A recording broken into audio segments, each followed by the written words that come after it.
Welcome to Saturday's Warrior, another live edition. We're coming to you a little bit later tonight because it is Labor Day and we've been pushed back. And as you may notice, I am joined tonight by Trevor Riley, not Adam.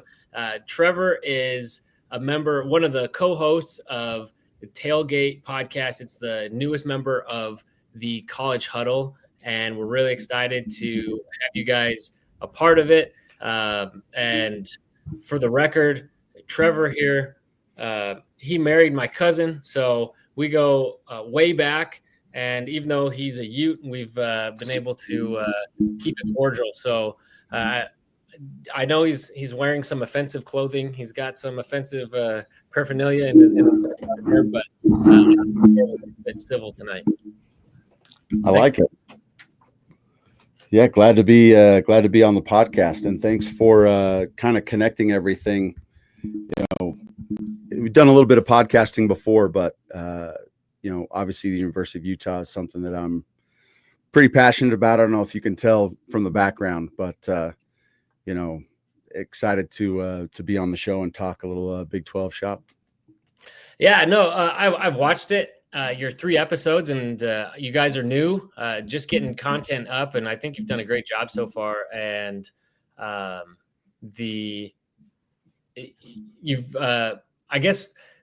so the College Huddle lost our Utah podcast. I think they quit podcasting or whatever, and we were looking for someone new. And I was just thinking, I was like, okay, obviously I've got I'm not in Utah, but I know tons of people in Utah who would be good at this. And naturally you came to mind first. And so I was excited that you wanted to jump right into it. So really excited for you guys to get your show up and running and growing. But so tonight we are going to break down week 1 and discuss week 1 across the Big 12 and do our power rankings. And then we'll also look ahead to do our week 2 picks. Now, last week, Adam and I, we had our picks geared up. We didn't make them because our interview, we had Brian Logan on, and that was a fun, wild interview that went a lot of different directions that we weren't anticipating. If you haven't caught that one, do go back and watch it. It's worth it. Brian is almost completely unfiltered and really just lets it rip. So go check out that interview. But we'll get back into the picks this week, kind of get into the natural flow of things. We'll be doing this each Monday throughout the season, kind of breaking down the weekend for BYU, as well as the Big 12, other Big 12 teams, and power ranking and making our picks for the upcoming weekend. And I do want to say, so right now we are upon live. If you're watching this recorded later, we're at halftime of the game, so they're looking good. Kind of based in our power off of what we've seen from them so far, realizing that it is.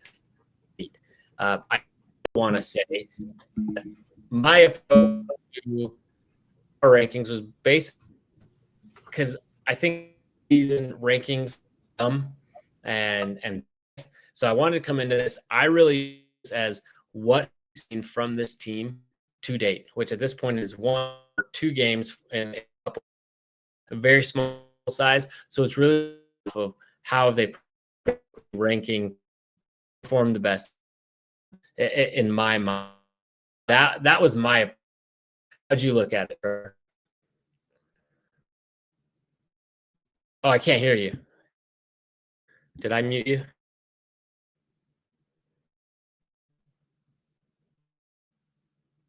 There we go. Can you hear me now?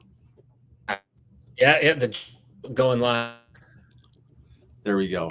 Yeah, I looked at it, just pretty simple. Who did they play? Rank the level of opponent. How did they show up? Week 1's always interesting because, a lot of the times it's new quarterback, new offense, new coordinator. There's a lot of things to kind of get rolling on game 1. And so, obviously it's just first blush. How did they look? But also who was their opponent? And that's really pretty much all you have to go off of. And so it's very early. I wouldn't bet the house on these power rankings, but that's kind of what I did for mine. Yeah, I agreed. It's a size, but you there. I'm not trying this with season expectation. Oh, people expected UCF to, so they get a little extra credit. Oh, I'm, off of what we saw on, and all right. So with that, we need to set up. I mean, power rankings are power. People get it. So we'll start with you. We'll start at the bottom of our ranking, 16. Work our way, kind of snake. So you'll talk about team. We'll go all the way to get to number 1 there. And so why don't you go ahead and kick us off? Who do you have at the bottom of week 1 in the Big 12? Yeah. So again, rounding out the bottom of my power rankings, I've got Cincinnati, which lost on a narrow loss to Nebraska. That was a fun one. I actually caught that game on a flight back from Oklahoma on Thursday night. And so great game. I thought they did a great job of making it close. But I just think, anytime you have a loss to start off the season, that's tough. So, it'll be interesting to see how they bounce back from that. But I did think they had some tough turnovers. And so I do think if they handle their turnovers and do a better job of controlling the ball, I think they win that game handily. And so if they can control the ball moving forward, obviously they'll move up, but they need to get that under control and quick, because as anybody knows, if you can't control the ball, you're not going to stay in very many games. Yeah, that is the case. So I actually have Cincy a little bit higher than you on this list, and I'll get to them when we get there. So at the very bottom, I have UCF. Yes, they won their game, but it wasn't pretty, and it was against a team that's not considered, as good. We don't have, they've had, because that's where Rich Rod was, right? Was that Jacksonville State? So. That's where Coach Prime was, right? They've had turnover at coach, and I just, for UCF, it was an ugly win. They were in some ways almost lucky there to get away with the win at the end there. So for me, I have them at the very bottom. Yeah, it's interesting because I actually have them at 15, and so for a lot of the same reasons. It's one thing to lose the ball and kind of have things to get over from that perspective, but to barely eke out a win is something that's tough, and it's something that they're going to have to handle as well as they go into week 2. Yeah. Okay. So UCF, we both of us have them at least very near the bottom here in our list. So at 15, now this probably isn't completely fair, but I have Colorado, and they lost to Georgia Tech. Now, Georgia Tech is supposed to be, I think, considered a pretty decent team in the ACC. They have an outside chance to compete for the ACC championship, but I just think that, they were at home. They come in with the hype. They come in with the expectations. They certainly had their moments where they looked really good, and other moments that just looked sloppy and kind of, reminded me of moments that we saw over the last couple years where maybe they have a lot of high-end talent, but I don't know. Like Salter's there at the end, and I was out. I was catching bits that I could on my phone. So, I watched some of the highlights. So, but I may not be, I wasn't watching the full game and on a big screen. But from what I saw, it just looked kind of sloppy. That's not the right word. I don't know what the right word is, but I wasn't super impressed. And then to end the game with 2 timeouts when you're trying to make that last-minute drive, and again, you're at home, you come in with all this hype, you got to be ready for it. And they just let basically the whole conference down by losing to the ACC. Yeah, I agree. And so I actually have Baylor at 14. Tough loss. It's an SEC opponent, which is, comparison should be a tougher conference. But I just think that's a tough way to start off the season. Obviously, the lower part of my rankings are going to be based off of win-loss as well. But, again, it's how they bounce back the rankings change from week to week, but I actually right above them is Colorado as well. Okay, so we just had them switch because I had Baylor next, and yeah, that's another one. You're at home, you come in with now their expectations were a little bit higher. With Colorado, I think there's a wider variance. People didn't fully know what to expect, but Baylor's coming in with the expectation that they were going to be really good. And you and I both watched our teams play Baylor earlier on in the season, and I think the Utah game was rough for them. But they were still kind of hanging in there, even though they looked outmatched. But against BYU, we saw BYU come out strong, but then we saw them actually start clicking. I thought after that game, I even said, this team actually looked pretty good. I wouldn't be surprised if we started seeing them turn things around. And they did. And now they come into this season with all the hype, all the expectations, and to just, I mean, they didn't lay a complete egg, and it's yet to be seen, how good Auburn is this season. But that's just going to add more fuel to the fire. This shouldn't bear rank. This shouldn't be relevant to their power ranking, but I guess part of me it is that they let the Big 12 down, and going up against the ACC, it's only going to add fuel to the fire for the SEC to say, see, look, one of your top teams went against one of our teams, and they lost at home. And so now if Baylor does go through the Big 12, let's say, and it goes to the Big 12 championship game, that's just gonna, that's gonna be held over the entire conference now, and that's just killer. And so, very disappointing. But yeah, Baylor, I have what number are we at?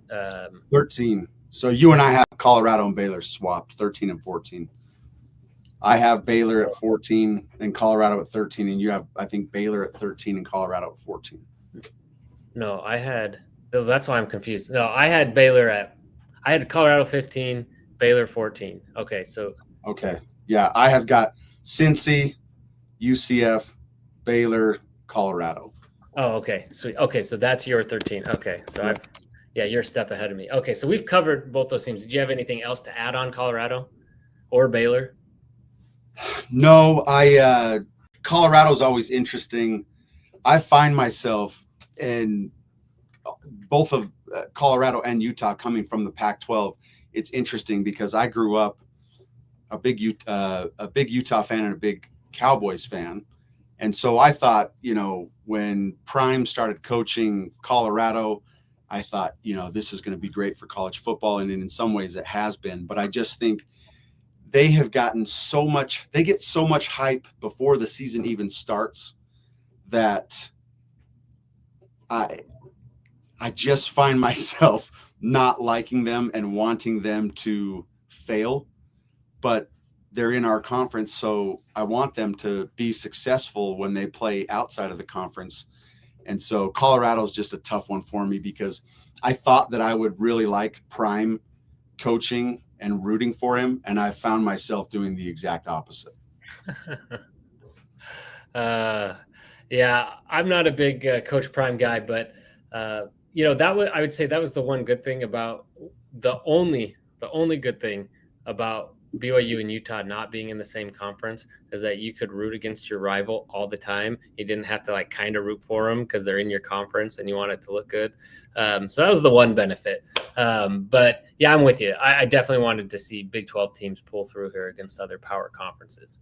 Okay. And so number 13. And so our bottom four are the same, just in slightly different order. I actually have Cincy.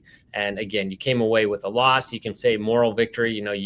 You went toe-to-toe with Nebraska. Nebraska is always saying, thinking that they're back, that they're going to be a powerhouse again, and then they go and have a pretty mid-season. So it's yet to be seen what kind of Nebraska team this really is, if Matt Rule has turned it around.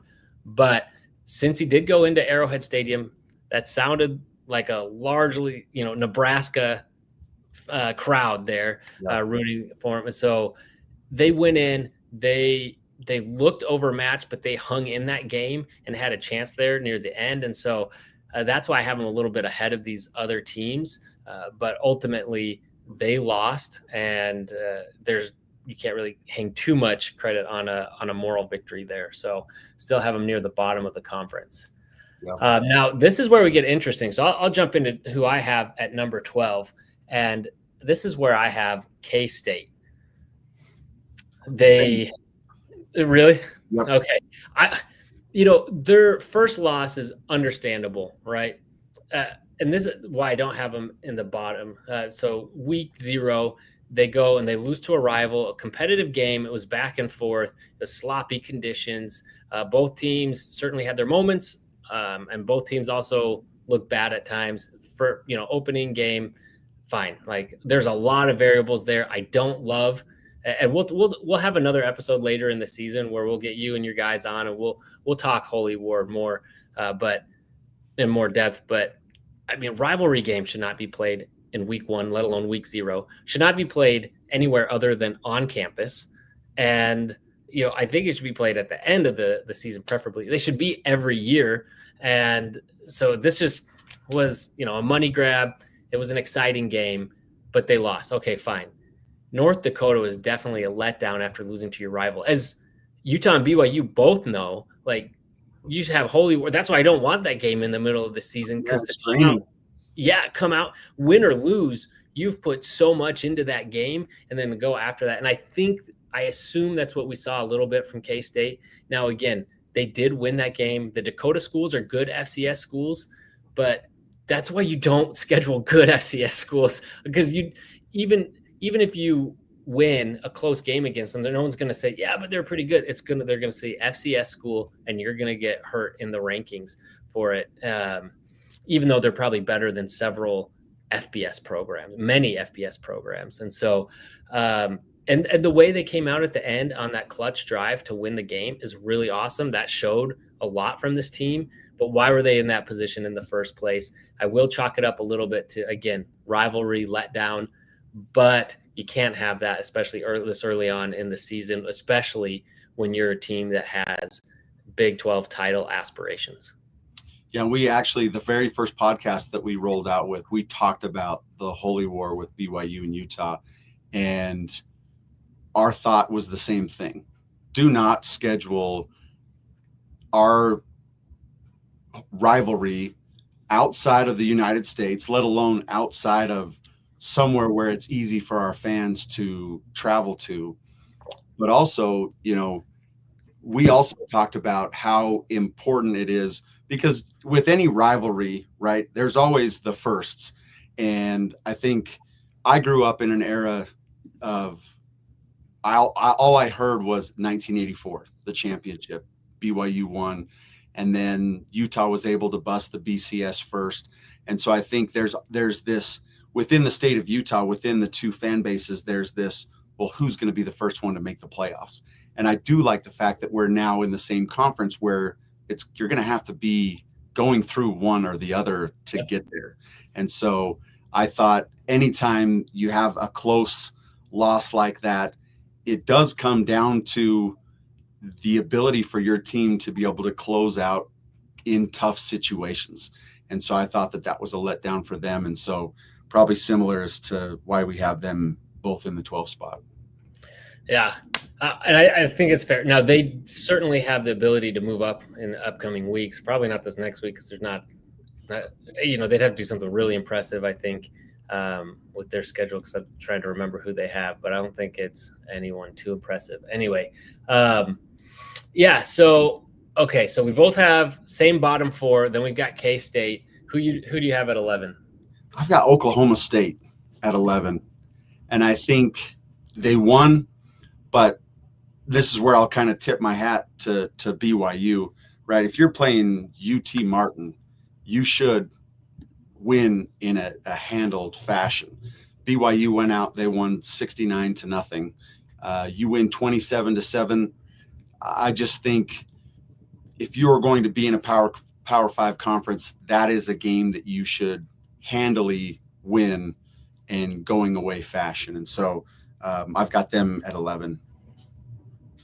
Yeah, so I have them at 10, but at 11 I put kind of tied, because it was the same argument for both of them. I have Oklahoma State and Arizona State. So Arizona State 11, OSU at 10, and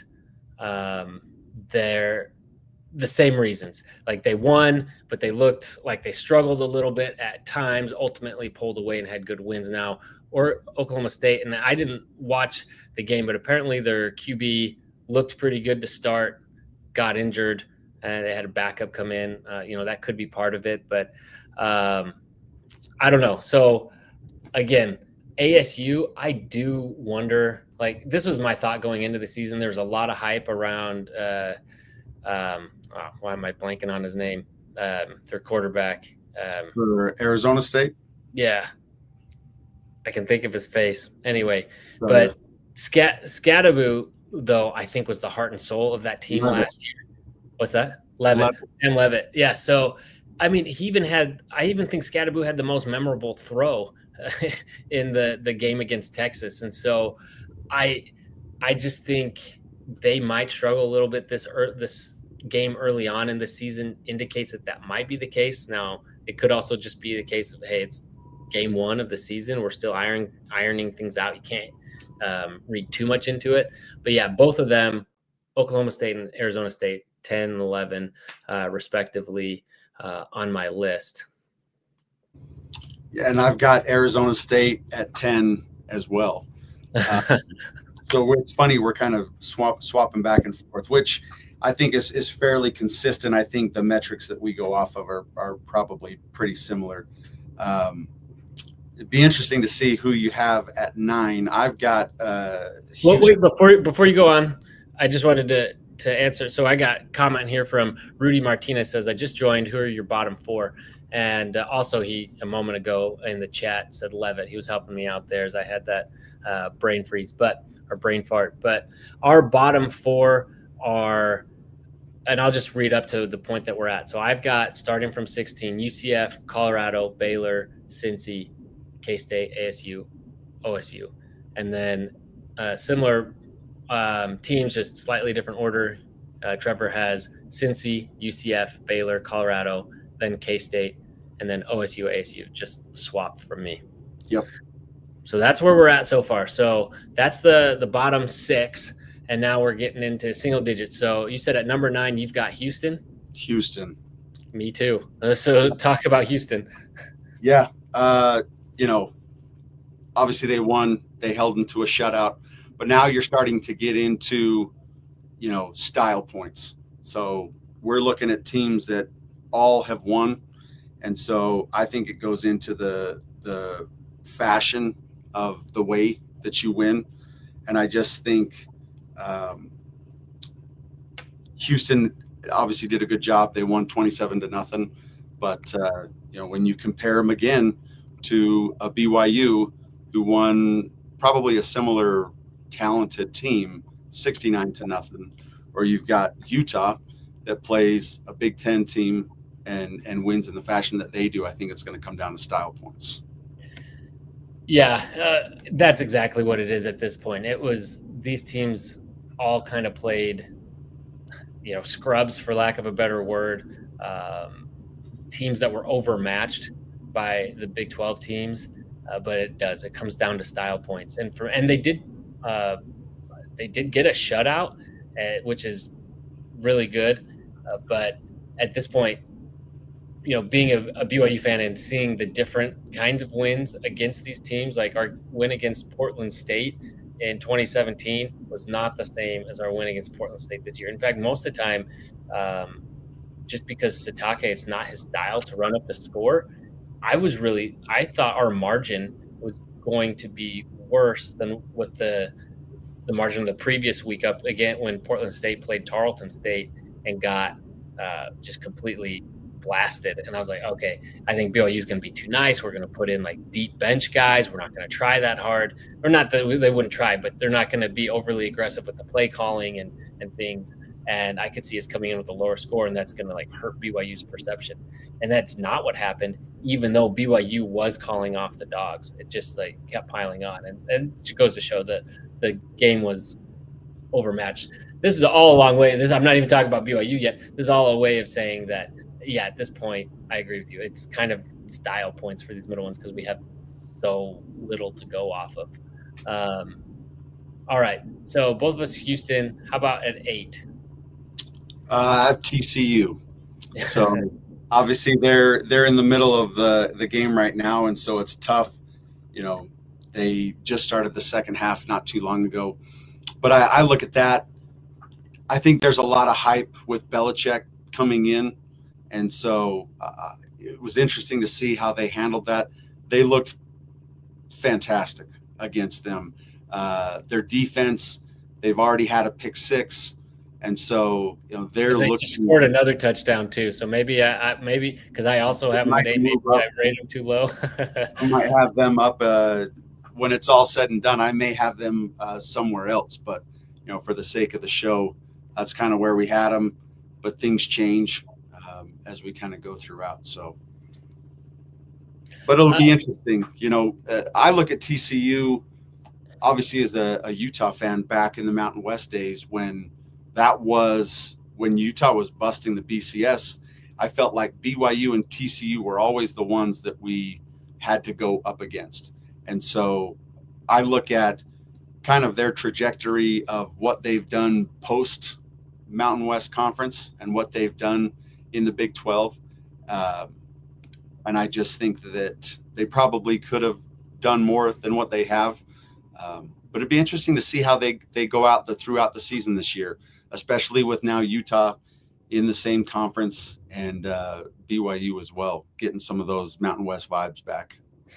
Yeah, BYU's first outing against TCU, not last year, the year before, reminded me very much of those final years in the Mountain West because TCU crushed us. But as they're doing to UNC. So I also had TCU at 8, but right now I would move them at least ahead of these next two teams that I have essentially tied, kind of like ASU, OSU, at 7 and at 7 and 6. I have West Virginia and Arizona. So again, teams that probably had low expectations going into the season, but they came in and performed really well and looked pretty good again against lesser competition. And right here I got a comment too. A 1-2 says TCU is crushing UNC right now. Might want to revise. Yeah, I agree. I'm willing to revise, and I don't know. Maybe that's not high enough because they are going against the ACC team, which that should count for more. So at this point, I could even see myself moving them to the top 4. Potentially, but let's leave our list as is, and then we'll see where we're at the end of this, and if we want to, we'll tweet out a revised version after it's all done. But I do like that, yeah. So, who did you say you had at 6 and 7? You have West Virginia at 7 or 6? 7, and then Arizona at 6. So I have them swapped. I got Arizona at 7 and West Virginia at 6. Okay. What about 5? This is where it's going to get interesting in the top 5. So at 5, this one is kind of tied for me again. And again, this was all style points, right? So you had those section of teams that all just kind of played teams that were overmatched. And then you had them just how badly they beat them. And so at 5, I have Texas Tech. And then kind of tied with BYU, but BYU edging them out at number 4 right now. Going 69-0 was a slightly better score. Yeah, I have the exact same thing. I've got Texas Tech at 5, BYU at 4. I looked at those two games, and again, a lot of this is on style points. BYU held them to 0. And so, Texas Tech allowed a touchdown. And so I kind of gave BYU the edge from that perspective. Yeah, exactly. So this is where I think we're going to start seeing some variance here. So, so we're pretty similar up to this point. Who do you have at number 3?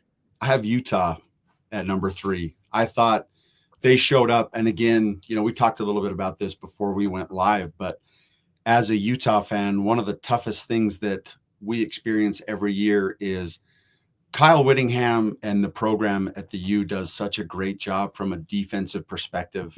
The second episode that we had on our podcast, we interviewed Josh Nurse, who was a recruited guy that went to JUCO, came up through the ranks, had offers from Georgia, was on a visit to Boise State, had a 4-hour layover in Utah, went up and saw the campus, and within an hour decided he wanted to go to Utah.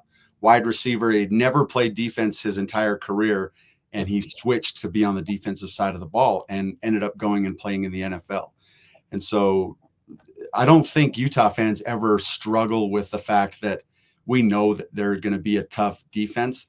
We always struggle with, are we going to be able to put up enough points?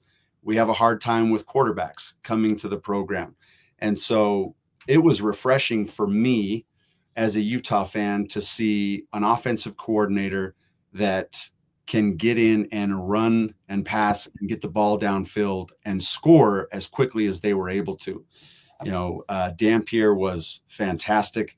They've got, I don't know if it's the Travis Hunter effect, but they've got guys playing on both sides of the ball, which I think is interesting, because last year was such a tough year with injuries, where you've got your quarterback rolling out and trying to run for yardage and gets hurt, and now he's out. And that was the last time that he played in his career at Utah. And so, but I think Dampier has the skills to be able to go, and it helps that we have his offensive coordinator that was with him in New Mexico. And so I think it's going to be interesting to see how they do against the rest of the Big 12. It's great that they beat UCLA. They're a Big 10 opponent, but they were projected to be one of the lower teams in that conference. But still, to go out in the Rose Bowl and do what they did, I thought that was a great statement win for that program, and I've got them at number 3. Well, it might surprise you, but I didn't put Utah at 16 on this list, and I still don't have them at number 3. So we'll see. Let's see. We got another update, and I just saw this too. 1-2 saying another touchdown. I think that one was a defensive. Was it a scoop and score? So it is now. Yes, sack fumble for a touchdown. So 41-7. 41-7. So. They're climbing as we speak. I'm probably going to have to safely move them ahead of BYU and Texas Tech into that number 4 slot at this point, and maybe even into number 3. We'll see. I mean, this is just a complete beatdown, and it's helping the Big 12 save a little bit of face after this last weekend going up against other P4 schools. So, as I said, at number 3, I actually have Kansas. I think, going in and beating Fresno State handedly was good. It said, okay, you're looking like you're supposed to. Fresno State's not super tough. Again, they didn't have a super tough opponent for official week 1. Yeah, who they have? Yeah, Wagner. You look at style points. Okay, BYU and Texas Tech did more, but Kansas did enough. They look like they're back and healthy, and so I think they're looking really solid. And everybody knew coming into this season that Kansas has talent. If they can put it back together and look like they did and stay healthy, like they looked a couple seasons ago, and maybe at the end of last season, that they could be a dark horse candidate to make a run at the title of the Big 12 title. So I think they showed us, they had 2 really good games so far to start off the season. And I think 3 is where I've got them, unless TCU might change my mind and bump them down to 4. But again, as is, we've got them at 3. Yeah, they're looking like a buzzsaw right now. And that was going to be one of my questions is, what are your thoughts on how the NIL and paying players has changed? Because we were sitting talking back just with some buddies over the weekend of, that doesn't seem to me like there's as much of a gap from your top elite teams from the rest of the teams in college football. And I think players wanting to get paid, the transfer portal, a lot of that has changed to where players can go and they know they're going to get playing time somewhere else. They're going to get paid. And so I think that cuts down. I think that was a big reason why Nick Saban, or Alabama Jones, is not coaching anymore, is because he doesn't have that, leg up on the competition. But do you think we noticed this in the Pac-12 over the last several years, where you have teams that kind of beat up on each other, and it has a negative effect from a national perspective when you're going into the playoffs? Do you see that happening in more of the other conference, Big 12 or the Big 10, Big 12, SEC? That they're beating each other up? Do you think we'll see any runaway teams this year where they'll just go and run the table? I think we're going to see a lot less of that, but wanted to get your take on that. Yes, potentially. I agree with you. I mean, we definitely see it in the Big 12 in terms of NIL being kind of the great equalizer, at least in other teams that potentially didn't have that same, BYU, Texas Tech. We've seen them spend and have more success. Even Baylor's talking about that, whoever, the other conferences. I think we'll see more of that. I just think like the Big 10 is so top heavy. SEC, you still have a lot. I think it's happening more and more. And we saw that last year, like Kentucky, Georgia. And I do think there will be more parity. I just think those top teams are still getting, I don't know. I think at this point it hasn't completely leveled out. Like we'll still see, even though Dabo Swinney has notoriously, kind of balked at the NIL era, that, you're hearing a lot of good things about Clemson, even though, they lost to LSU at home, that, Clemson's looking good. I don't know. So I guess it's yet to be seen. I do think some of these other conferences are still a little bit more top heavy. And while it's really entertaining for the Big 12 to have, any given Saturday kind of a thing, it sucks in terms of the playoff and the perception of the conference, because having those top heavy conferences allows you to have some brands that rise to the top. So yeah, I'm hoping that you can get, like last year we saw Indiana come out, and like to see them actually beat someone good in the regular season and maybe, bring down those teams a notch. But the problem is it's still self-perpetuating, because I mean, you look at, I want to look at this. I actually have it queued up here, but if we look at FPI here from ESPN, oh, this is just the Big 12. Shoot. Anyway, so this is just the Big 12s. But Texas is at the very top of that, even though they lost, because it becomes this like little echo chamber of, but they lost to a really good team. And so even though FBI is really favorable to BYU this year, I haven't liked FBI in the past. I haven't trusted it in the past. So just because it says something I like this year doesn't mean all of a sudden it's good. It's still, caught in that same flawed logic. But that's the problem here, is that if Indiana or whoever, right, Purdue comes out and win, like we saw Notre Dame lose to NIU last year. Notre Dame's Notre Dame, whatever. They win some other games and they beat some other teams that are supposed to be good, but because nobody's, and they only have to win like one out of conference game, and that's like a small sample size. So if you win that, it's like, yeah, but our conference is better because we won that one game. Ergo, Baylor's loss was so detrimental for the Big 12. So that was a long roundabout answer of saying, like, yeah, you're probably right, but I still think we won't see quite as much parity in these other conferences as we see in the Big 12. One quick comment while we're on this kind of rabbit hole. We did our last episode. We talked about futures and picks for the season. Yeah. I took Arch Manning and Texas for my national champion and Heisman, and was extremely disappointed. He looked not ready to play Ohio State, and that was a tough start for their season. It'll be interesting to see how they bounce back. So that was your pick. Did you actually put money on that? I did. Just $50, but yeah, it's not looking great. not looking great for that one. It's all right. Yeah, probably won't happen. Probably not getting the Heisman after that game. You have to have some really, really good things happen for him. Yeah, I think at that point. But let's see. So yeah, you have Utah at 3. I had Kansas at 3. So who do you got at number 2? switched. So I have Kansas at number 2. Okay. And then obviously Iowa State at number 1. Okay. I hate to say this, but what your 1 and 2 are. Yeah, my number 2 is ISU, and at number 1 I put Utah. So I was kinder to your team than you were. You're trying to, I think, to be a little too fair. I'm trying. I'll make the case for Utah because this is maybe the only time I'll be doing this. But one, they went in. The other Big 12 teams that played other P4, like they were playing at home or neutral sites.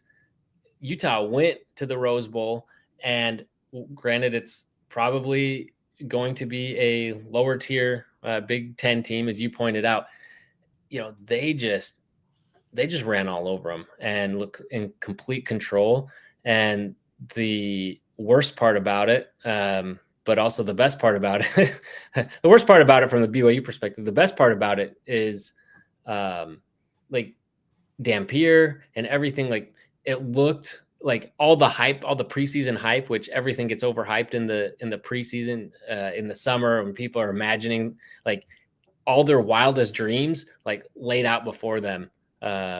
If you're a Utah fan, and it couldn't have gone better. And it completely switched the narrative, I think, for the Big 12. Granted, it was a game that was very late that probably didn't get nearly as televised or as much publicity or viewership as these other games. But Utah was exactly what they had kind of been pitched to be. And ISU, again, beating your rival was great. That was a competitive game. It felt like kind of whoever was going to end with the ball last was going to win that game, and it was Iowa State. But Kansas State could have easily also won that game. And then they looked solid in their next game. They looked very good. And so I think they belong at number 2. I just think Utah in that single performance was so dominant, and against P4, against Big 10, I don't know how you can't have them at number 1 this after week 1. Yeah. I mean, to your point, I try to be as non-biased as I can. And most times I come across probably too biased towards the University of Utah. And I think maybe it's the Dallas Cowboy fan in me that tries not to get hyped up because of the letdown. But I think, to your point, Utah's always been able to put it together on the defensive side. And this is where I get excited, is if they can do what they typically do on the defensive side, and to be able to put up those types of numbers on the offensive side, that's where you're going to see a special season from the University of Utah. And I think they were so dynamic with the dual running backs that they have, their tight ends, their wide receivers, the dual threat quarterback. They're not going to be a one-dimensional team. And if they can keep your defense out on the field for most of the game, because their defense is going to be able to shut down your offense and be able to rest up, they're going to be a dangerous team. One of the things that I did pick before the season started, we talked about our future picks, was for the University of Utah to make the playoffs this year. And I think if they can continue to look the way that they did on Saturday, that is going to look better and better as the season progresses. Yeah.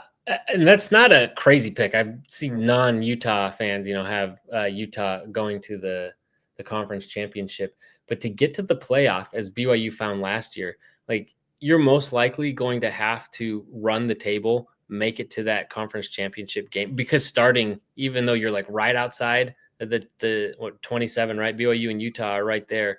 It's outside of the top 25, and to move up is hard. So you have to, and then you're going to be dinged for not having, only playing Big 12 schools, which, in these rankings don't start as high. And so there's like no way for you to ever catch up when other teams move up because of a loss that they have, an in-conference loss. Right. And so it's going to be hard. And so I think that for BYU, Utah, a lot of these Big 12 schools, if we want to get a second team in, you're going to have like 2 schools that are like undefeated and then play each other in a good game in the conference championship for us to get them in there. Yeah, I think I think depending on the level of play throughout the season, you may see a two-loss Big 12 teams get into those 12 slots. But I think it would be tough for us to have an undefeated or even a 1 or a 2-loss team get into the playoffs and then try and slide in a 3-loss team into that playoff. And so I think you're right. They're going to have to do a lot of running the table and then maybe have some close losses to ranked opponents for us to be able to do that. I think maybe loss, and maybe the second loss if it comes in the conference championship game. That, you know, if you're 11-1, you go to that game and lose to another like really good team in the conference championship, and you're 11-2. I think you have a shot at it, but I don't know. We'll see what happens. I mean, it's great that FPI, like I said, I can pull that back up and look at the Big 12 FPI. I mean, BYU and Utah both fared really well in that, and considering, you know, things like that are looked at, you know, we'll see. Again, I don't put too much stock in it. It's so early in the season, but you know, that can bode well that maybe it will pay off later in the season when when we are looking at those playoff rankings and the committee releases those. But as of right now, I'm just not fully convinced, and not that I don't think that Big 12 is deserving. It's just that I just think that's unfortunately the reality of it. So, okay, I'm going to run through these real quick. I'll actually go top to bottom. We'll do both of them. So, Trevor, you have at number 1, Iowa State, 2, Kansas, Utah. Oh, wait, before I do this, do you want to move TCU? Oof, yeah. Let me check something real quick. I'm moving them to – I mean, it's hard because, I mean, we don't know how good UNC is going to be, but also ISU, I mean, they did beat a rival. They beat a ranked team, and they looked really good in the following week. So I still think maybe ahead of Kansas, but behind Iowa State for me. So in at number 3. Yeah, I'll put TCU at 4 and then drop everybody down sequentially after that. So North Carolina's marching. They're in the red zone, looking like they're about to score. So you said TCU at 4? Yeah. So okay. TCU at 4, BYU at 5. Yeah. So yeah. Oh, sorry. Yeah, you can read through them. BYU at 5, Texas Tech at 6, West Virginia at 7, Arizona at 8, and and then Houston at 9. Okay, and then ASU, Oklahoma State, K-State, Colorado, Baylor, UCF, Cincy. Similar. We're definitely in chunks here, and I think this next week will be hard because there's not a lot of games, as many games for teams to define themselves. But let's get into our. I'll do this, and then we'll get into our picks for this next week. So mine, I had Utah. Just scored. Well, 29 seconds left in the third. Sorry. Still. So Utah 1, Iowa State at 2, TCU. I still think 3 is probably deserving, but they're right there with Kansas at 4, BYU, Texas Tech, Arizona, West Virginia, Houston, Oklahoma State, ASU, K-State, Cincy, Baylor, Colorado, UCF. Okay, so let's get into it. Now that we've done that, also feel free to let us know in your comments what your power rankings would be, or at least your top 5. What order would you have them? And if you're completely offended that I put Utah at number 1, that is completely fine. But I think it's deserving for Utah. All right. And I was going to point out to anybody that joined later in the show, just to that may have missed the introduction. So Trevor here, one of the co-hosts for the Tailgate Talk podcast, and they're the newest members of the College Huddle, and he's also married to my cousin. So really excited for him to be a part of it and have him be part of the conversation. So Thought I'd have him on this week as we broke down this first weekend of college football in the Big 12. But yeah, so go check out his show, follow him on Twitter, give him some love, subscribe to his channel. I think they've done a good job. And I've got to say too, that your co-hosts actually picked Utah to lose to BYU this season. So I'd have to say that they're probably even smarter than you are. Yeah, so. both of them picked BYU, and the hard part there is, they may change their tune after Saturday, but going into the season, I think there's still that, we haven't beat them in the 2020s yet, so there's that to hold on to. But I think that we're getting ready to record our next episode tonight, so tune in. They might change their tune on that. But yeah, it's the podcast is at Tailgate Talk. Would love to have you listen as well. Yeah, it's good. I gotta admit, I don't follow Utah as closely. I'm not in state, and so I'm not as inundated with it. And I'd like to, because we're rivals. I just don't. I don't follow Utah as closely as I should. Probably about as closely as I follow any Big 12 team outside of BYU. So I enjoy listening to it and getting kind of caught up to speed there. Okay, so let's quickly. I'll just talk. So again, last week, Adam and we had Brian Logan on. Great conversation. Didn't really get time to get to all our picks. So go check out that conversation. It was a fun conversation. He was almost completely unfiltered, just letting it go. But again, we didn't get to our picks. We did make picks after week 1. Adam 4 2 on first row. We're on the a Baylor Colorado win,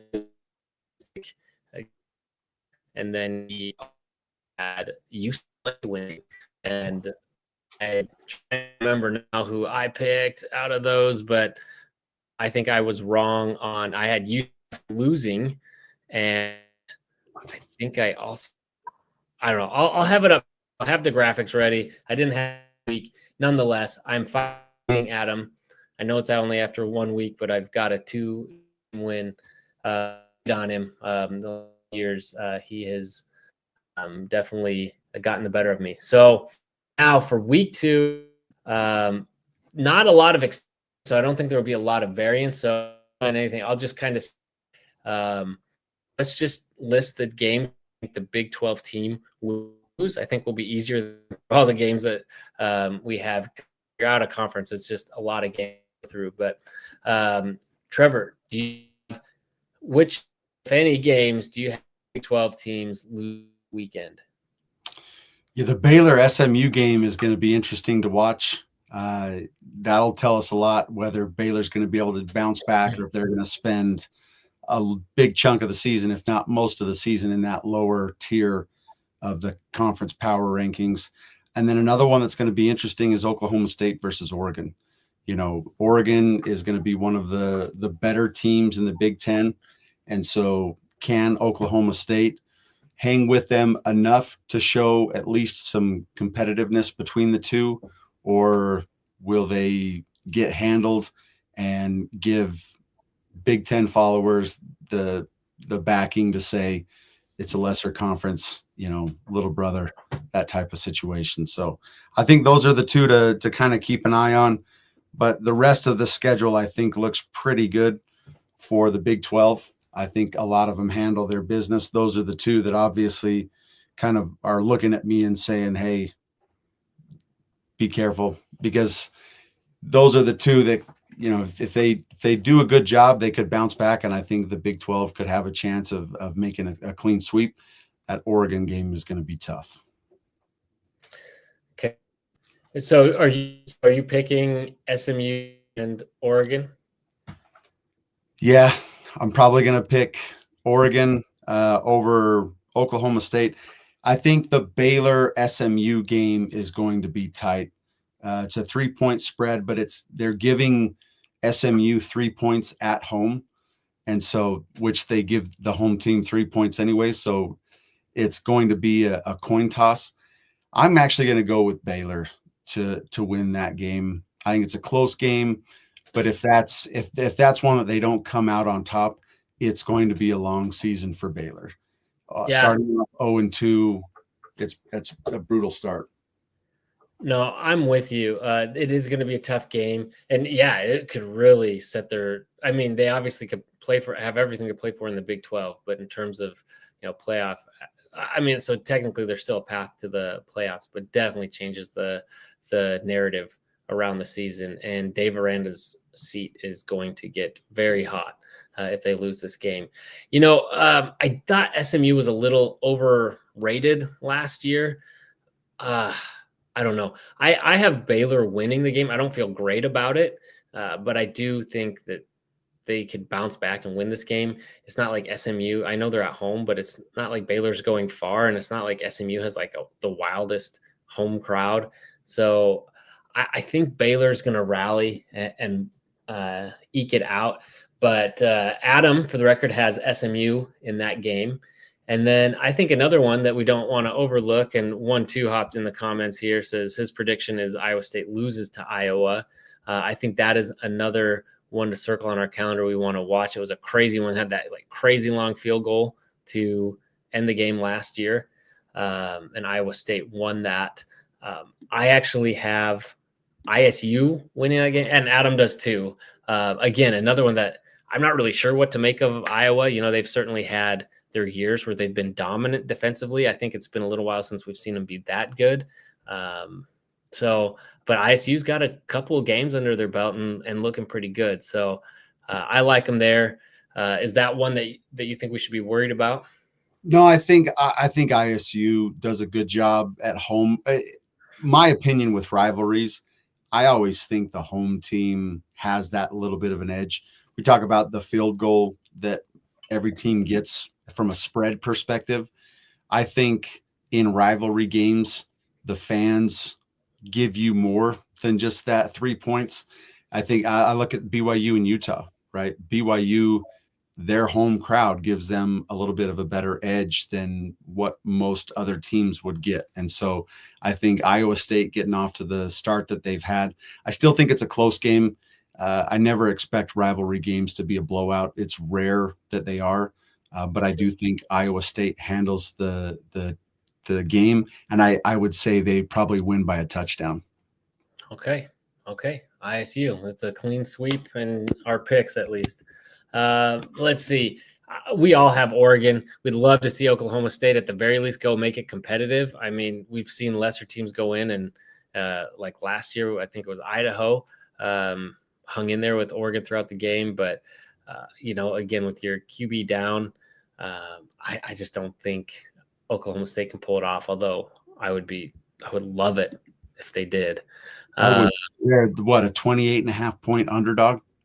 I mean, that'll tell you very rarely is Vegas that far off. And so I think that's going to be a tough one for the Cowboys. All right. How about the border war? Again, this is an SEC, a Big 12 SEC matchup here. Do you, I don't know. How are you feeling about Kansas after the first couple weeks? Yeah, I didn't get to see much of the game, so a lot of what I'm looking at are the statistics, the box score. But I think Kansas keeps it close. I'm hoping that they go in there and take care of business, but I'm still going to pick Kansas. I'm going to lean a little bit into the conference and hope that our guys take care of business. I sure hope so. I know, again, a rivalry game. You're going across the border into Missouri. But I like what I've seen from Kansas so far this year. I know Missouri's certainly – I don't think they're a pushover team by any means. But, again, I want to believe in Kansas. So I think in a rivalry game where anything can happen, again, Kansas has a couple games under their belt. And so they've got a few more reps to go into this game. I don't know. I'm going with Kansas too. Obviously, let's see. The spread has Mizzou winning by a touchdown, 6.5. So I don't know. I don't feel crazy good about it, but I think Kansas. Well, you look at Jalen Daniels' accuracy and consistency. He went 18 for 20 with 3 touchdowns. You only had two 2 incomplete passes. So if he can keep that going, it would be tough for Missouri to, go above and beyond that. And so I like it in a close game, and I think Kansas pulls it out. Yeah, I sure hope so. Boy, the conference certainly needs that, but it should be a good one. That's one I'm definitely interested in watching. And then the rest of these, I mean, obviously there could be some surprises here. There could be some blowouts.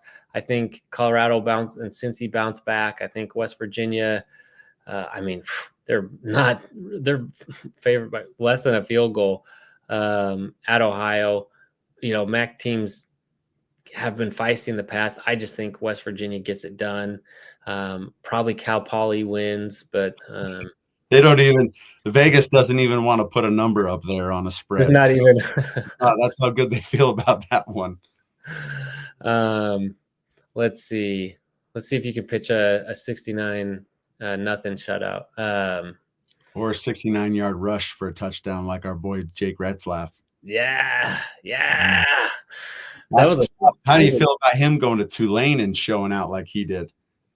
Oh, we talked about this ad nauseum this summer. I'm happy for him. I think most BYU fans are. I think some were mad that he was leaving, and I just thought a 7-game suspension, like at that point in the season, BYU has either, and of course we were thinking it was going to be Hillstead most likely starting, but we thought, okay, at this point, 7 games in, either you're undefeated and you're doing well, like why would you mess with it, or you're not doing well and you may as well let the young guy in and get him reps for the next season. So I was like, where does Jake Retzlaff fit in there unless like the starter gets injured or something? So it's his final season. He needed to go play if he's going to, have a shot at the NFL.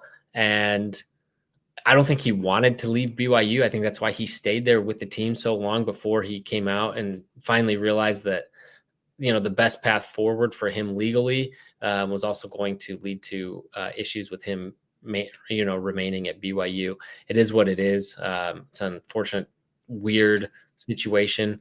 So long story short, I know you're not close, so you don't get to hear as much of the interviews and stuff, but every time he spoke of the program, it was loving.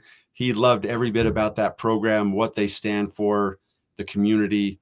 And so I'm sure that was not an easy decision for him to take that, but he also has his own career to think about as well. And so that's tough to hold that against a young man like that. I don't at all. And, I'm glad it was a fun game. Tulane did really well. Again, Big Ten competition. And there was some talk about him potentially ending up at Notre Dame, which would have been hilarious. A Jewish quarterback going from BYU to Notre Dame. Yeah. But no, it would have been cool to see him, where you really have those high expectations. But I think he might be better suited in this type of situation where he'll really be able to flourish. And if they go on and win the American or something, I think that'll really bode well for him. So let's see. Why are we talking to the enemy? Oh, well, you hopped on here late. That's the guy who ranked the Utes ahead of the Utah fan. We got Trevor on here. He's they recently kicked off with some buddies of his and are the newest podcast member of the College Huddle, and also he's family. So thought it would be great to have him on and get his perspective as we looked at week 1.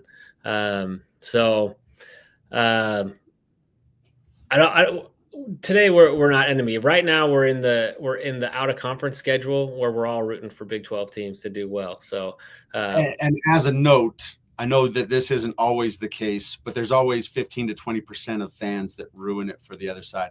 I am actually one of the Utah fans that cheers for BYU when they're not playing Utah. I love the representation of the state of Utah.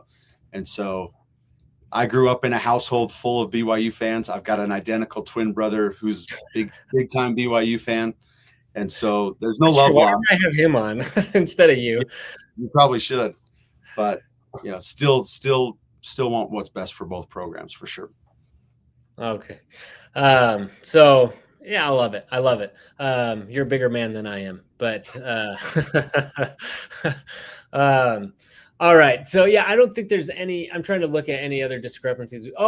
Adam does have. I want to get on the record here. He has ASU losing to Mississippi State, which is a real possibility. Like I said, I am not super high. I'm not as high as some people are on ASU that they're just going to like run the table in the Big 12 again this year. I do think losing Scatterboot is going to be a big hit to them. I don't know if I have them losing to Mississippi State, or maybe it's just I really don't. I mean, part of me would like to see ASU lose to Mississippi State, but the part of me rooting for the conference really needs them to win. To bring them back down a peg or two. Yeah, but I mean, that's something that's another thing we can see. We've found a lot of common ground tonight. We can both agree to dislike ASU. So, yeah, that's fair. But yeah, no, just Mississippi State, I think, is projected to be like right at the bottom of the SEC. So we can't have the team that just represented our conference in the playoff lose to the very bottom of the SEC. That would just be terrible and be detrimental to the perception of the Big 12. So I like it. Yeah, so can't have that. Anyway,